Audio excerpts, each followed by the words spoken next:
G'day guys, Den here, and I'm excited to present to you the second part of the interview I did with Simeon Quarrie from Vividia.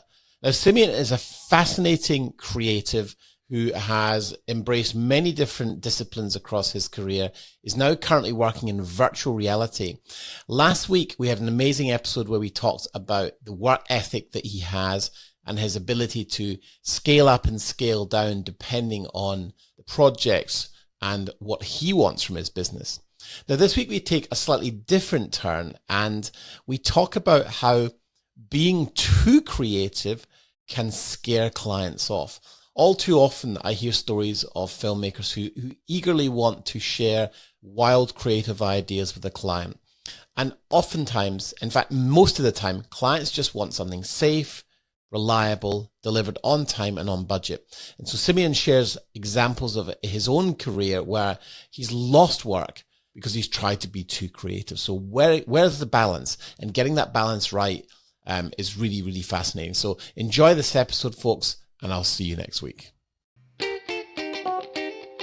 Welcome to the Video Business Accelerator podcast. Each week, we uncover the secrets to creating a wildly successful and scalable video production business with your host, Den Lennie. Discover how the Accelerator program is transforming the lives of our members at www.videobusinessaccelerator.com.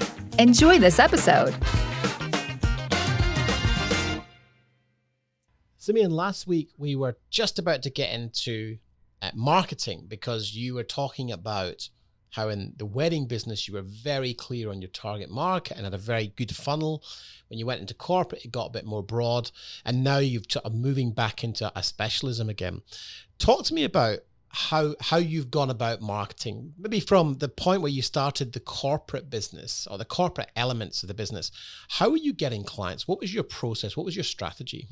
So one strategy, even when I was working in weddings, was that the work that we needed to do needed to be the highest standard it could be, so that corporations would understand the aesthetic value and the approach and the systems that we had in place. And that's what happened.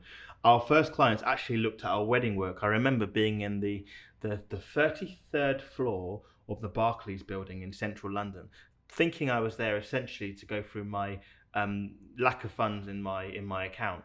Only to have the director turn around to his staff and go, have you seen the wedding videos in Venice? Yes. Have you seen the wedding videos in India? Yes. Have you seen the wedding videos? Yes. Okay, can you do something like that for us?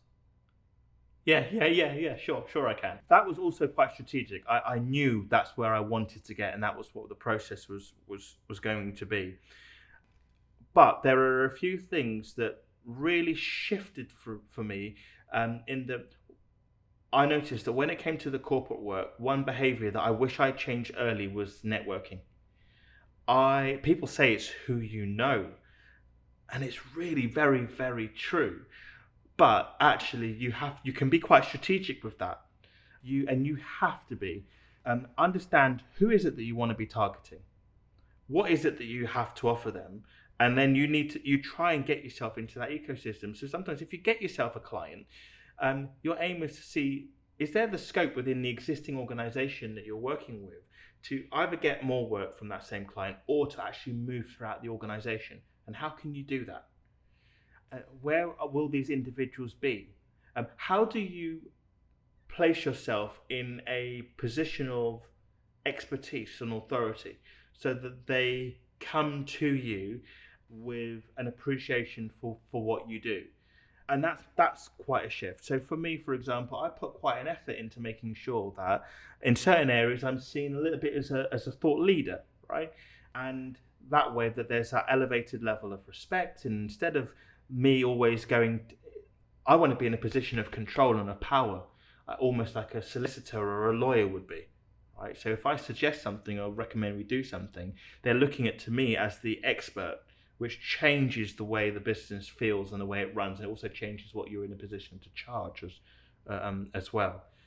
Another thing that is really important is trying to define who it is that is in your target audience. So what's the persona? Like if you could go, actually, well, you know something, based on this business need, the people that I need to target, they're probably around this Yeah, it could be this age bracket. It could be that they're in this type of job role. They're at this type of location. When you then start to understand that, then of course you start to present yourself very, very differently. So it might change the way you dress, may change the way you talk, may change the nature of your website. You may want to be that cool hip dude with the red Epic, all right? Not red Epic, a red camera, on your skateboard and really cool, and you're losing all the, the movies and the gimbals, etc., etc. But you might actually realize that the target audience you're approaching is finding that technology actually pretty darn scary. Right? And all of those cool gadgets that in the industry look really super cool is very, very far away from what gives your potential client that feeling of comfort. You're focusing on the technology and how cool that is and being cool in the eyes of the community. But your 55-year-old involved in that particular corporate role, he just wants a solution and the symptom. He wants a solution to solve a problem and to solve the symptoms. And your technology is not the thing that he's interested in. So all of a sudden, your visuals and your marketing start to change. And I think there's sometimes a huge disconnect between how we feel we should present ourselves for industry and how we should actually be looking to present ourselves when we're looking for clients. You're speaking my language, mate. I mean, I work with a lot of clients over the years, and I work with a lot of clients now who are production companies who work with clients. And the thing that keeps coming back for the companies that I work with who are doing extremely well consistently, who are doing 7 figures and above consistently, is that they deliver what the client asks for. They don't go crazy trying to make it Hollywood. They deliver a very consistent and very solid product, because clients are terrified of creatives, because they go, what happens if I don't keep a rein on you and you get out of control? Because at the end of the day, they've got to sell something with the content they're making. Yes, so I totally believe that. And there's been ways that my creativity, because I count myself as being a creative, right? And to be the best creative possible means you need the best creative. And it's hurt me and it's hurt my business. Why? One, because creativity in itself as the primary KPI for your business is not good for business, because it's, one, really expensive. And it's also very difficult to systemize. If you look at the businesses that really work well, the reality of what they do is they spend a lot of time up front designing and making the product.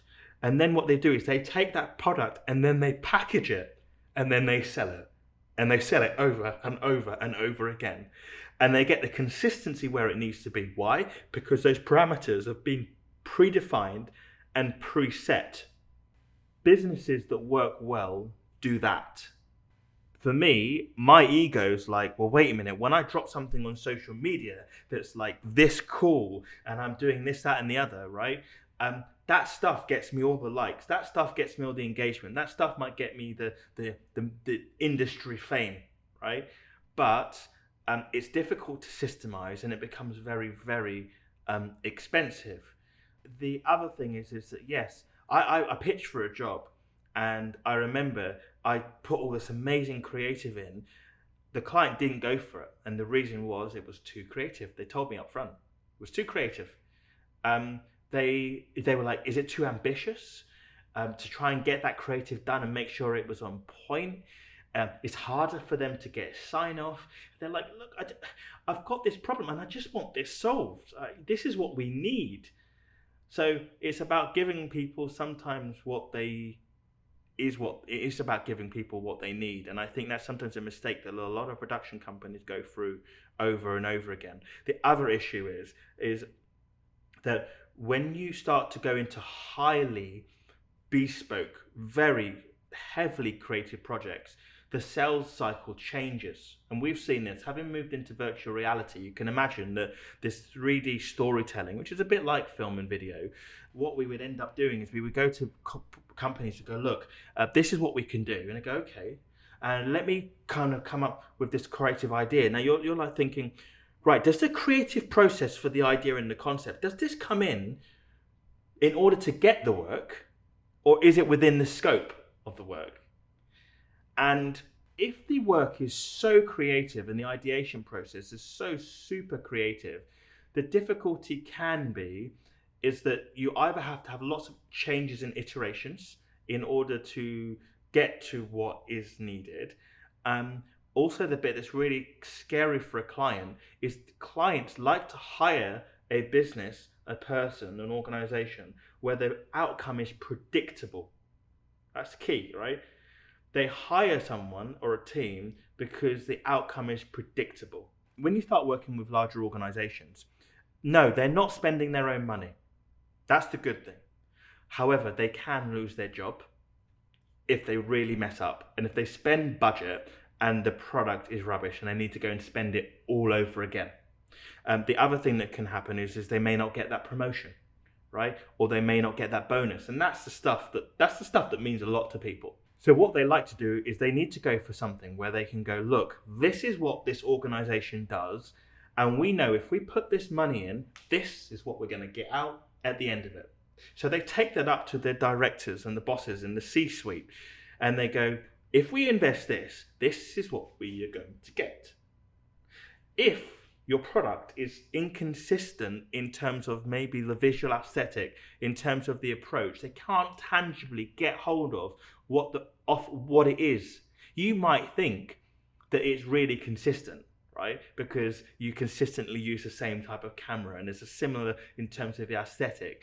But if your product is in terms of the output and the creativity and the storyline, etc., so offbeat, there's not enough consistency in there for them to be able to invest in those higher figures. That's something that I have learned and now really having to put in play. And it takes a level of, I don't know if humility is the right word. I've had to care less about what industry thinks. And I've had to, yeah, sure, my social media is nowhere near as flush as it was, right? Because I'm actually now starting to look at what does that customer need? What is it that I provide? And continually just work out how I rein in what I do. It's so many great points there. You know, we have a double-edged sword in our industry. In the last 10 years, it's been incredible what's changed in our industry in terms of technology. There's an incredibly supportive community, but I think there's a danger of that community all kind of agreeing with each other. And actually, I would wager that 95% of the community are broke. You've spent way more money on gear than they've got money to pay for it, and are literally sitting waiting for the phone to ring. And I mean that very seriously. Yes. And what happens is that you go into these groups and people ask a question and there's 70 responses and 70 opinions about how to get work or how to do whatever. And it seems to me that there's just no focus on business because people are terrified of it, because it's much easier to take the credit card out, buy some equipment, go to 4K, go to 6K, go to 8K, go to HDR, buy all the ancillary equipment, all the gubbins, and be like, right, I'm ready.